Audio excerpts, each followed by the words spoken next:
Welcome back. This is Alyssa with my June plan with me. I hope everyone is doing well. I hope you're good, safe, and comfortable.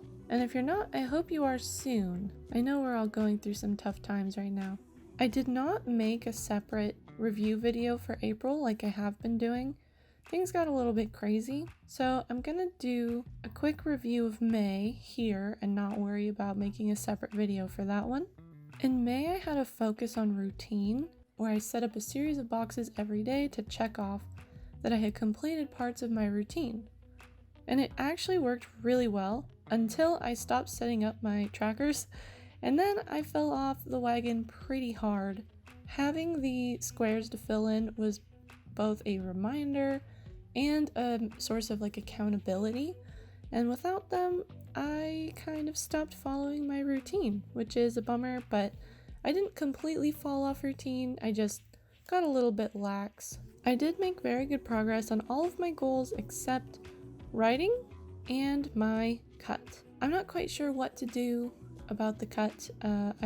We've been eating a lot of delivery, and it's very, very hard to not eat a ton of calories when you're getting delicious restaurant food. But this will likely change in June because, as I've mentioned on my Instagram, I was rather abruptly laid off from my job this week, and money is about to get much tighter. So a lot of my planning for June went into how to replace that lost income, how to adapt to not having a job to enforce that routine. And in that vein, I am still going to keep making videos for YouTube. I'm going to keep writing. I'm going to keep streaming on Twitch. These are all things I enjoy. And if you like what I'm putting out there, you can help support me in a few different ways. Some of them are totally free, and some of them you can put in some money if that's what you want to do. You can subscribe here on YouTube. You can follow me on Twitch. Watch and share my content so it gets shown to more people who could potentially follow or subscribe. If you can and do want to spend money to support me or any other creator, using my affiliate links and buying something from Amazon can kick a few cents or even a few dollars my way, which really does add up. It doesn't sound like much, but it really does help. If you're feeling especially generous, I do accept tips on Twitch. There's a donate button or a tip button on my profile. You could click that, give money through Streamlabs. Really though, watching and sharing and engaging with content is one of the best ways to support anybody. So thank you for watching this and, for any other way that you support me. It really means a lot to me. I am filming this video a little bit in advance, so I'm leaving a couple pages to finish up May, and I'm starting June here on a fresh spread. I was really inspired to do something vibrant for June, something big and just like a joy to look at. So I'm gonna go pretty heavy with the watercolors this month. I'm even gonna try and put down some tape to get some crisp lines around my blocks here. Tape has definitely bitten me before. I have on several occasions ripped the paper because the tape ripped the paper when I pulled it up. This time I stuck the tape to my clothing and unstuck it a bunch of times to try and make it less sticky, and it seems to have helped. I know I've tried this before and it has not helped, but maybe I just hit that lucky number of unsticks this time. On the left side of this first spread, I'm gonna do basically a habit tracker centered around routine. So it's gonna be a lot like May, but instead of making bigger squares, spreading them out over several pages, I'm gonna put the whole month on one page. It's gonna be condensed down like a habit tracker would be, so every day of the month is on one page. And I think that's gonna help me because I don't have to set up new pages throughout the month. I just have this one, and it's all ready to go. After today, I'll have it all set up.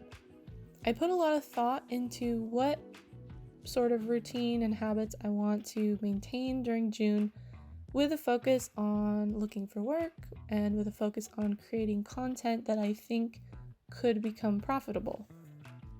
And then I also added some that are just for health, because maintaining health is very, very important.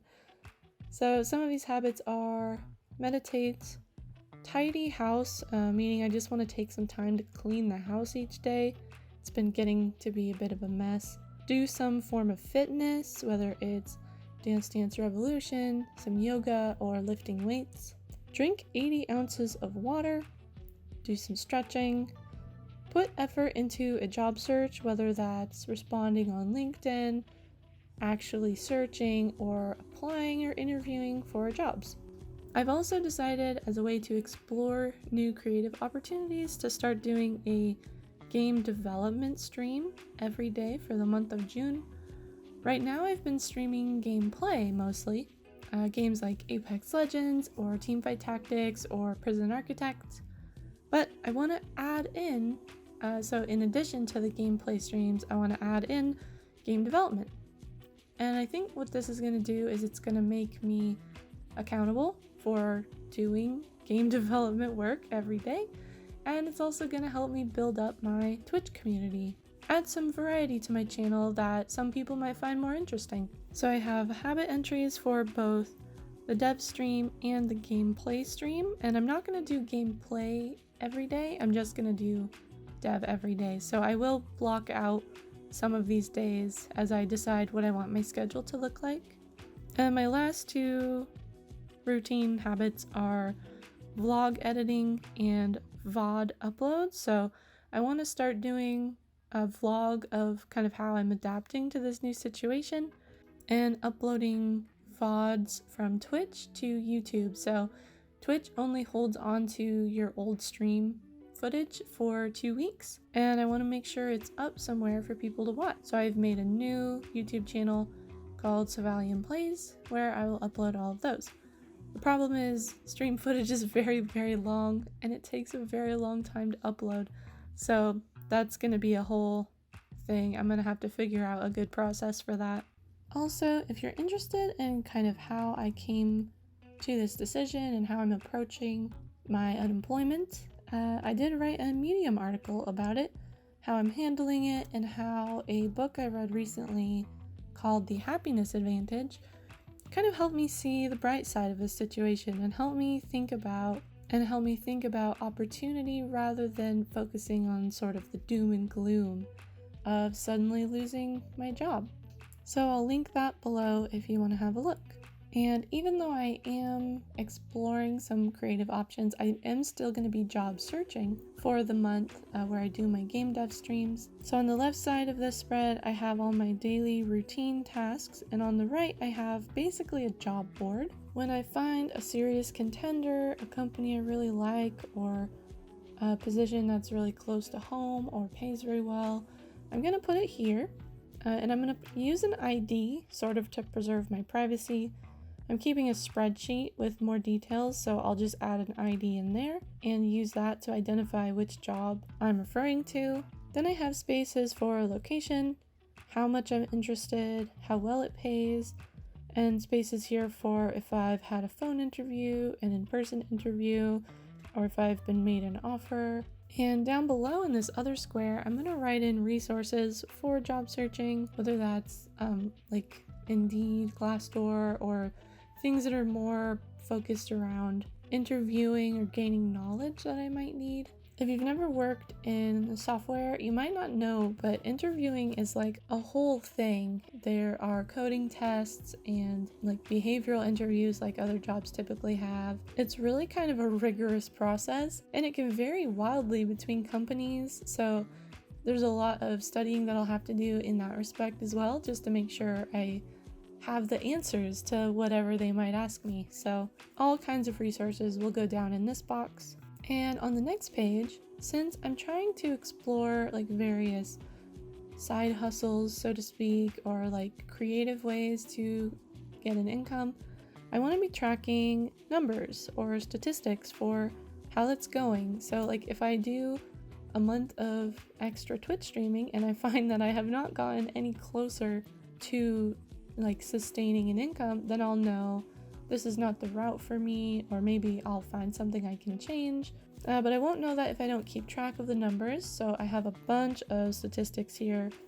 Twitch follows, YouTube watch time, things that can be tied to like how feasible this route is going to be for me. Right now, I'm pretty far from YouTube monetization, but I am pretty close to affiliate status with Twitch. I've also included stats for Skillshare and Medium, both generating a very small income for me already. And seeing these numbers will just help me estimate like how long I would need to keep doing this until it becomes sustainable. Lastly, here on the right, I have a to-do list, and really all I'm gonna write here is something I accomplished each day. It's sort of like similar to a gratitude log, but more focused on, the good things that happened, the good things that I did. I really could not recommend that book, The Happiness Advantage, enough, because it has so much science about how creating a positive mindset, putting yourself in a good mood, thinking about positives can affect your brain in so many ways, and like that kind of ripples through your life. You start to see opportunities more easily, you start to think about how good things can happen, and just knowing that those things are possible and believing in them makes them more likely to happen, because it changes how your brain perceives things, and that can make all the difference. So I'll put a link to that book down below if anyone wants to read it, but I thoroughly enjoyed it. And the setup for all this was fairly simple. I just drew in my boxes in pencil. I put down tape for that first spread and then completely forgot this second one, so I was just trying to be careful with the brush. I used these watercolors, this little travel pack of Koi Sakura watercolors, and a little bit of the metallic Finetech ones, or actually I think they're technically Coliro brand now. But I just went kind of crazy, adding whatever color I felt like I wanted there, making it like bright and saturated and blending the colors together. It does wrinkle the page a bit, but I find with Tomoe River paper, like I have in this notebook, it's not too bad. It flattens out okay once you like close the notebook and put something on top of it. The wrinkling with this paper really doesn't bother me too much, but it is there. So if it bothers you, then you might want to use either not watercolor or some other kind of paper. So that's my setup for June. I'm really pleased with it. It's bright, it's full of possibility. It was a huge bummer to be laid off. I've never actually been laid off or fired or, experienced such a sudden change. So it was really jarring for me. But, after I thought about it, I'm really excited about what I can do next. I am fortunate that I'm in a position where I get to choose what I do next, but I do think a lot of it is how I'm framing the situation. It certainly isn't hurting anything for me to think of this as an opportunity rather than a crisis, but it makes all the difference in terms of how I feel about it. So thank you so much for watching. I already gave the spiel about how you can support me, but I want to say again, I appreciate all of you, however you offer support. If all you can do is watch, that's enough. I'm confident that I'm going to be okay, and I hope that you're all doing well too. I'll be back soon with another video. I may be publishing more videos if I can manage it, so don't forget to subscribe if you want to see those. I'll be back soon, and I hope to see you there. Bye!